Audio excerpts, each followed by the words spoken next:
Comparer la puissance de personnages de comics est une lubie presque aussi objective que de classer les parfums de glace ayant le meilleur goût, sachant que le dernier mot revient toujours aux besoins du scénario, enfin pas pour les glaces, pour les niveaux de puissance.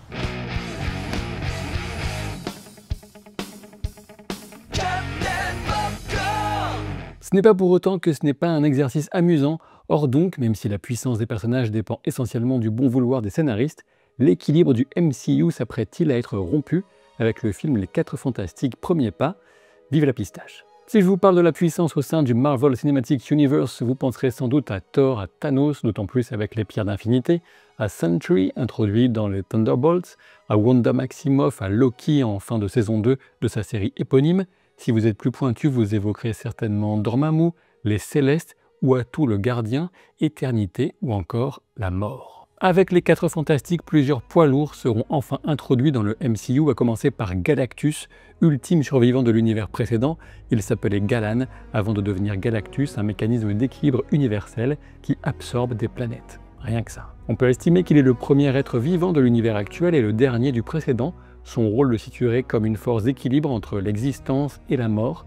La puissance de Galactus varie en fonction de la quantité de monde qu'il a avalé récemment, sachant que les planètes dont il se nourrit doivent être des mondes vivants. C'est sans doute la raison de son approche de la Terre, tout du moins celle de l'univers dans lequel se trouvent les 4 Fantastiques depuis leur naissance. Justement en parlant de naissance, le véritable concurrent le plus sérieux à Galactus en termes de puissance est sans nul doute Franklin Richards, le fils de Sue et de Reed. C'est là que le questionnement devient intéressant et très hypothétique car on ne sait pas encore de quelle manière ce bébé sera représenté dans le MCU. Enfin si, on sait que ce sera un petit être qui bave, qui pleure, qui vomit, qui fait du caca liquide, qui fait de jolies petites mimiques et qui doit baigner dans l'amour de ses parents, mais je ne parle pas de ça. La question est bien évidemment celle des pouvoirs du petit Franklin et des pouvoirs il en aura. On a de bonnes chances de se diriger vers une situation à la Invincible, dans laquelle le petit dernier de la famille est un concentré de pouvoir ambulant, mais en version X puissance 1000. Pour parler des pouvoirs de Franklin Richards, notre seule référence disponible réside dans les comics, bien évidemment, et là il faut savoir que ça s'écharpe toujours entre fans et spécialistes autoproclamés pour savoir qui est le plus puissant entre Galactus et Franklin Richards. On a eu du rares aperçus de la puissance potentielle d'un Franklin adulte, et elle était telle qu'il avait fait de Galactus son héros. Alors ça veut dire quoi? C'est relativement simple, je vous explique. Habituellement c'est Galactus qui se choisit un héros, quitte à en changer si besoin. Dans le film, son héros, écrit H-E-R-A-U-T, sera le surfeur d'argent version Shalabal, une femme extraterrestre, tandis que le surfeur d'argent le plus connu, c'est Norinrad, un extraterrestre masculin. Le héros est un être que Galactus dote d'une parcelle de son pouvoir cosmique, et son rôle consiste à sillonner l'univers à la recherche de potentiels mondes à avaler pour son maître. Dit autrement, il va annoncer sa venue, ce qui consiste plus ou moins à lui préparer le petit-déj ou encore à repasser son casque cosmique à bord de son vaisseau qui a dans certaines versions la taille d'un système solaire. Enfin bon, c'est pas sûr pour repasser le casque, mais vous voyez l'idée. Donc on a une version de Franklin Richards adulte tellement puissante qu'il peut faire de Galactus, un être capable de combattre 3 Célestes en même temps par exemple, son propre héros. Ça c'est une version un peu extrême de Franklin adulte qui a dépassé de loin le statut de mutant Oméga, c'est-à-dire la classification de puissance la plus élevée possible pour un mutant et qu'on retrouve surtout dans l'univers X-Men bien sûr. Cette classification, il l'a déjà en tant que simple bébé puis enfant. En effet, Franklin a exprimé des pouvoirs difficiles à comprendre et imaginer pour nous, pauvres mortels, enfin pour vous, pas pour moi. Il est capable de façonner la réalité et de la plier à son bon vouloir ou encore de créer des univers parallèles sans le faire vraiment exprès. Enfant, il a déjà transformé un rayon envoyé par un Céleste pour le détruire en fleur inoffensive sans se rendre compte que l'action émanait de lui.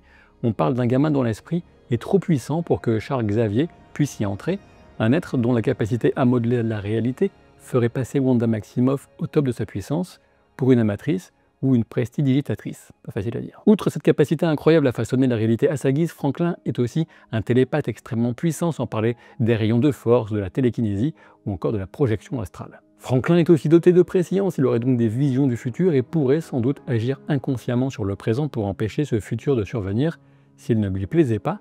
Il a été reconnu par les Célestes comme un égal et certains de ces Célestes ont déjà essayé de le recruter, une puissance presque incommensurable donc, même si on peut toujours trouver plus fort chez Marvel, jusqu'à plafonner avec celui au-dessus de tout, le créateur suprême et unique de tous les univers. Mais alors Franklin est-il plus puissant que Galactus? La réponse est évidemment « ça dépend ». non seulement des tout-puissants scénaristes, mais aussi pour Galactus, de son état d'énergie, qui varie, comme je vous le disais, essentiellement en fonction de la quantité de monde qu'il a englouti. L'expression des pouvoirs de Galactus est tout aussi large que celle de ceux attribués à Franklin, même s'il excelle plus dans la destruction que la création. Ceci dit, il est capable de créer la vie, même de ressusciter les morts, et en parlant de mort, il ne peut pas être véritablement détruit, il peut même exister sans corps matériel, sachant que son corps finit toujours par être restauré. On peut même ajouter que l'apparence véritable de son corps est trop impressionnante et que tout le monde le voit d'une manière un peu différente, en tout cas selon les planètes où il se promène. Son pouvoir cosmique lui donne la mainmise sur les forces de l'univers sous toutes leurs formes connues, et ses capacités mentales n'ont rien à envier à celles de Franklin. Pour sonder l'esprit d'autrui, on peut y ajouter sa compréhension et maîtrise d'un niveau technologique presque sans égal, développé, on le suppose, au fil de milliards d'années, même s'il a aussi maintenu le souvenir de sa vie dans l'univers qui a précédé l'actuel et dont il est le seul survivant. En effet, avant de devenir Galactus, il s'appelait Galan et il était une sorte d'astronaute scientifique originaire du monde nommé Taha. Son vaisseau-monde est baptisé Taha 2 en hommage à cette planète disparue dont il conserve et entretient le souvenir. Galan a survécu à la fin de son univers en découvrant l'œuf cosmique et en devenant la troisième force liée à la naissance du nouvel univers lors du Big Bang.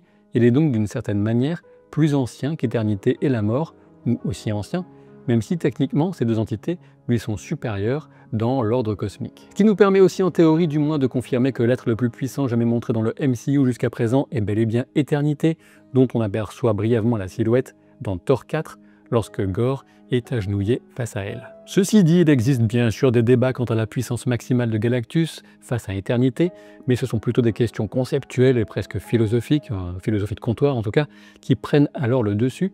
Éternité existe tant que l'univers et la vie existent, même s'il ne devait plus rester que Galactus dans un tel univers. Quand on prend tout cela en compte, on peut estimer qu'en moyenne Galactus est plus puissant que Franklin Richards, mais que dans certaines circonstances, ce rapport de force peut apparemment s'inverser. Ce qui est certain, c'est qu'on peut parler ici de niveau de puissance qui ridiculise tous les autres personnages actifs du MCU, que ce soit héros ou vilains. Alors bien sûr, ponctuellement, dans une BD, on peut voir Doctor Strange, par exemple, se hisser à un tel niveau alors même qu'il parvient à vaincre Galactus, mais bon, on en revient à la toute puissance scénaristique finale, c'est pour cela qu'il est préférable de parler de moyenne. Bien sûr, on pourrait aussi parler de Thanos avec les pierres d'infinité, mais apparemment, dans le cadre du MCU, cette puissance est à relativiser, tandis que dans les comics, Thanos, avec un gantelet complet, pouvait clairement rivaliser avec les entités les plus puissantes, du moins avant que le tribunal vivant ne s'en mêle. Le tribunal vivant est souvent l'entité la plus puissante de l'univers, juste après celui au-dessus de tout.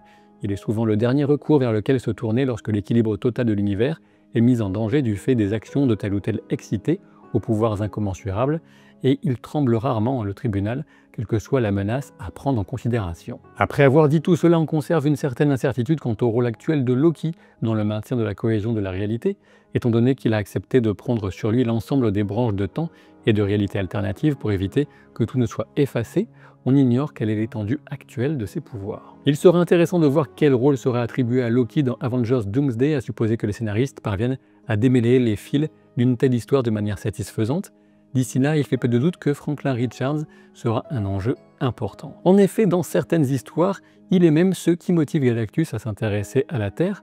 Il est possible que ce soit le pouvoir de Franklin qui emmène les 4 Fantastiques vers la Terre 616, en rejoignant les héros que nous connaissons déjà, et en déclenchant ou participant à déclencher une incursion, c'est-à-dire une collision fatidique entre deux réalités. Reste à voir le rôle du Docteur Fatalis ou Docteur Doom dans tout cela.